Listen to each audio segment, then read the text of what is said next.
Questions 11 through 20 on the 2016 Grade 10 Cayley Math Contest. In the diagram, PQ is perpendicular to QR. QR is perpendicular to RS. RS is perpendicular to ST. If PQ is 4, QR is 8, RS is 8, ST is 3. The distance from P to T is. All right, let's blow this up a little bit. And then let's draw some lines to try to get a Pythagorean relationship where this is a right angle. All right, now let's start labeling. From here to here is 3 PTS. This is 8. This whole thing is 8. And this was 4. So that means since this is 8 and this is 3, that must mean that this distance is 5. 8 minus 3. And then this is 4 and this is 8. So this whole distance is 12. So I'll put that in there, I guess. I'll just put 12 right here.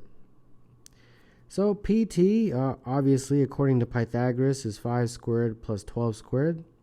So that's going to be 25 plus 144. That's 169. And therefore, PT is the square root of 169, which is 13. Number 11, the answer is E. Alejandro has a box that contains 30 balls, numbered 1 to 30. He randomly selects a ball from the box where each ball is equally likely to be chosen. Which of the following is most likely? So we have to figure out probabilities of all of these. Okay, no problem. He selects a ball whose number is a multiple of 10. Well, there's only 3 multiples of 10, so 3 out of 30 is the probability there, which is 1 out of 10. He selects a ball that is odd. Well, 15 of them are odd, so 15 out of 30 are odd, so that's a half. He selects a ball whose number includes a 3. All right, so what, 3, 13, and 23, so 3 out of the 30, so that's what, 1 out of 10 again. He selects a ball whose number is a multiple of 5. There's 6 multiples of 5. 5, 10, 15, 20, 25, 30. So that's 1 over 5. And then finally, he selects a ball whose number includes the digit 2. So 2, 12, and then all of the numbers from 21 to 29. And that is 11. So 11 of the 30. All right, so which one of these is most likely? Basically, which number is the highest, largest? The largest number is a half. So the answer to number 12 is B. Which of the following fractions is both larger than a sixth and smaller than a quarter? So whatever fraction we find has got to be greater than a sixth and it's got to be less than a quarter. Well, I always convert it to decimals. It makes it easier for me. So x has got to be between 0.25 and 0.16. Repeat. Okay. This, again, 0.41 in decimal format, 0.13, approximately, 0.208, 0.08, and 0.1 approximately. So, which one of these is in this range? Well, take a look and tell me. Number 13, the answer is C, 0.28. The number of zeros in this integer is equal to, so we have 10 to the power of 100 times 100 to the power of 10. Let's convert everything to powers of 10. That means we have to convert that 100 to 10 to the power of 2.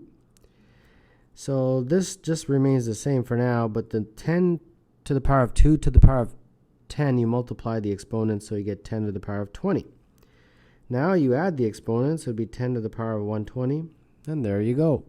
There's 120 zeros. This is basically 1 followed by 120 zeros. 120 zeros like that. Number 14, the answer is A. What is the tens digit of the smallest positive integer that is divisible by each of 2016 and 2016? This question is the equivalent of saying, find the LCM of these numbers. LCM is least common multiple. Well, this is a good exercise. How do you do that? First thing you do is break these up into their prime factorization. 20 is 2 times 2 times 5. 16 is 2 times 2 times 2 times 2. 2016 is 2 times 2 times 2 times 2 times 2 times 3 times 3 times 7. Now, to find the LCM, what you do is you look at each number. So, for example, let's start with 2. And then what you do is you include it the most number of times it appears anywhere. Here it appears twice, 4 times, 5 times. It appears most here 5 times, so that's what you have to put in the LCM, 2 to the power of 5. Okay, so we're done with the 2's. Now, what any other number exists? Well, sure, there's 3. 3 appears here. It doesn't appear anywhere else. Here it appears here twice. That's the most, so that's where what you have to put in the LCM, 3 to the power of 2. Any other numbers? Sure. There's a 5. It only appears there. It appears once. That's the maximum. So 5 to the power of 1. And then finally, there's a 7. It appears only there. It appears only once. That's the maximum. So you put it there. And there you go. There's the LCM. So when you expand this out, it becomes 10080. They want the tens digit. The tens digit of that number is right there, the number 8. So 15, the answer is E.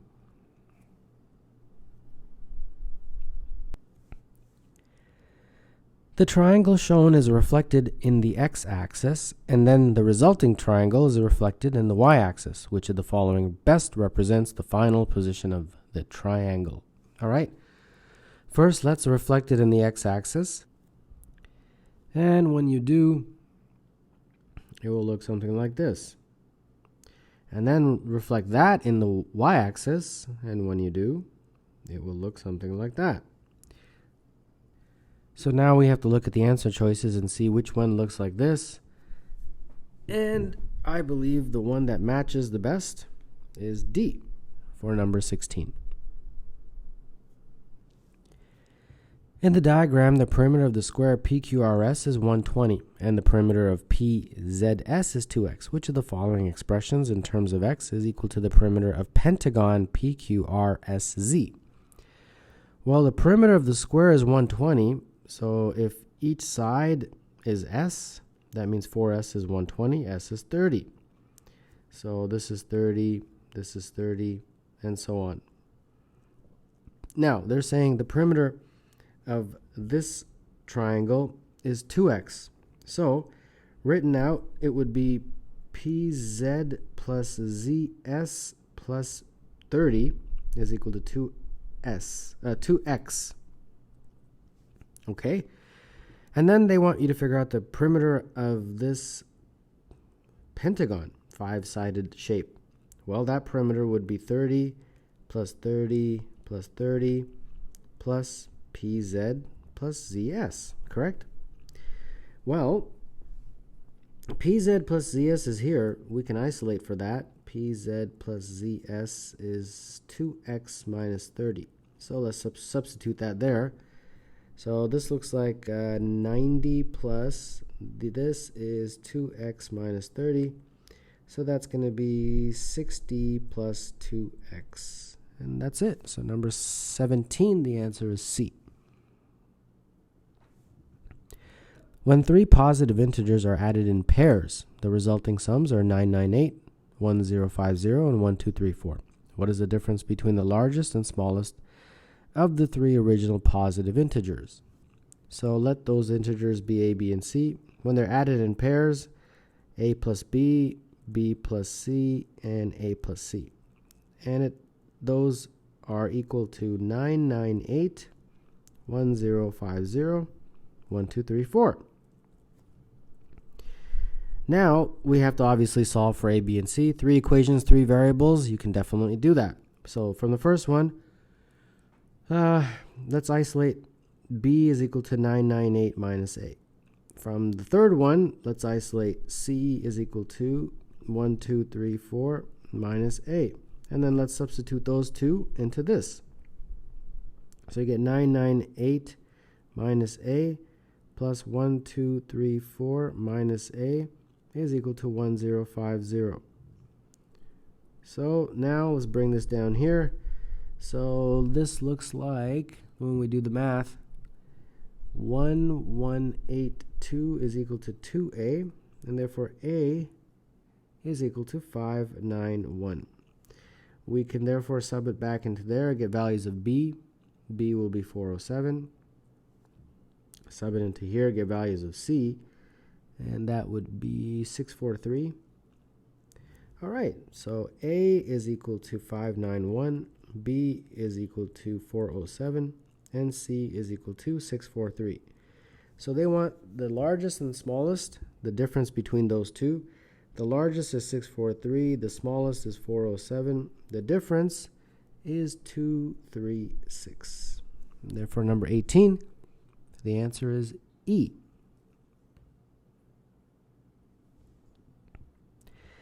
A total of n points are equally spaced around a circle and are labeled with the integers 1 to n in order. 2 points are diametrically opposite if the line segment joining them is a diameter of the circle.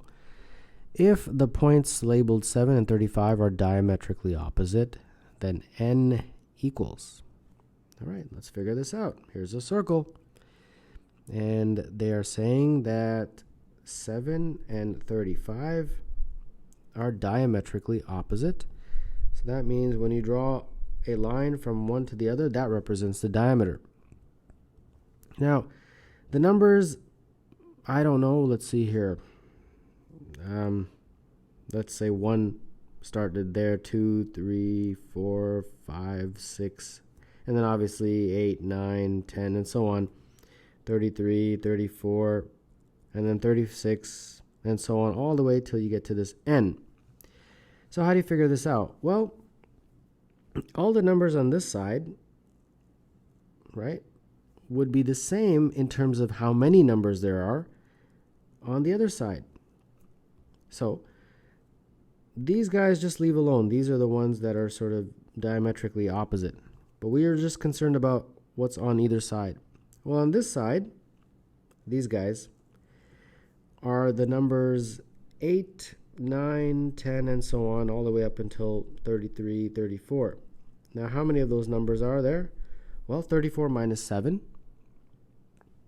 That's how you'd figure that out.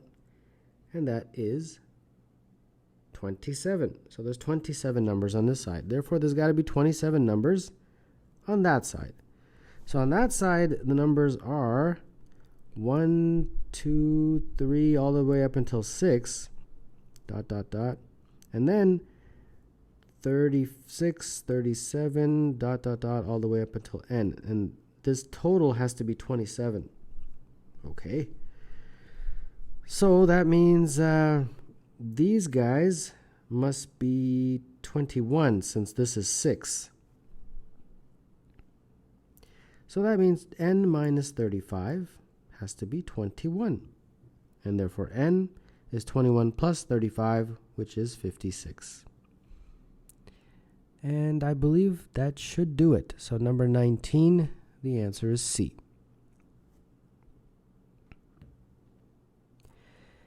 There are n students in the math club at Scoynes Secondary School. When Mrs. Fryer tries to put the n students in a group of 4, there is one group with fewer than 4 students, but all of the other groups are complete. When she tries to put the n students in groups of 3, there are 3 more complete groups than there were with groups of 4, and there is again exactly one group that is not complete. When she tries to put the n students in groups of 2, there are 5 more complete groups than there were with groups of 3, and there is again exactly one group that is not complete. The sum of the digits of the integer equal to n squared minus n is. N is the number of students, and then we have groups. The first scenario is when you have groups of 4, so groups of 4, 4, ... And at the very end, there's one group that is incomplete, so it has either 3, 2, or 1. We don't know which one yet. And this has k groups, let's just say k. The next scenario is when you have groups of 3, 3, 3, 3, and then at the end again there's one group that's not complete, so it has either 2 or 1. But this, they're saying, is k plus 3, exactly based on what they're telling me in the question stem, the number of groups. And then when it's groups of 2, 2, 2, and so on, again, one group is incomplete, so that must have just one student in it. That's the only way it can be incomplete. And that, they're saying, is k plus 8. 5 more than this, so k plus 8. All right, so this is the setup. Now we have to do the math. The math basically is as follows. In the first scenario there, where you have groups of 2, if you take the total number of students and divide by 2, it will give you k plus 8 with a remainder of 1.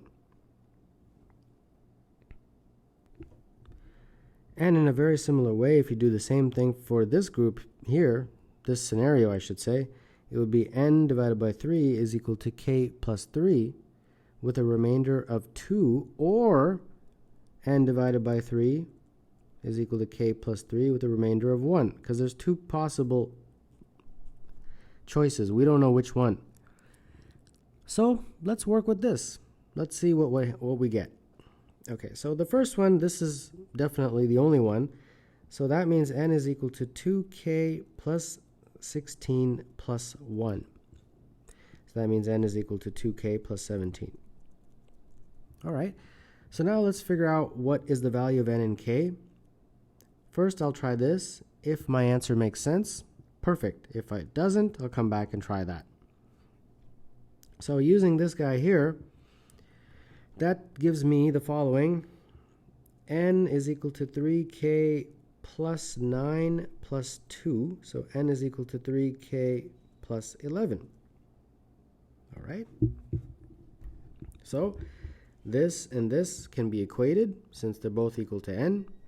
And you get 2k plus 17 is equal to 3k plus 11. And therefore k is equal to 6. If k is equal to 6, substitute it back into here to get the value for n. And when you do, you get n is equal to 12 plus 17, so 29. All right. So my n is 29. Let's see what I get, if this all makes sense. If n is 29, then 29 divided by 4 is going to be 7 with a remainder of 1. Okay. Let's calculate the next one. N is 29. This time divide by 3. And that's going to give me 9 with a remainder of 2. And let's calculate the last one. 29 divided by 2 would be 14 with a remainder of 1. All right. Now, these numbers 7, 9, and 14 have to correspond with k, k plus 3, and k plus 8.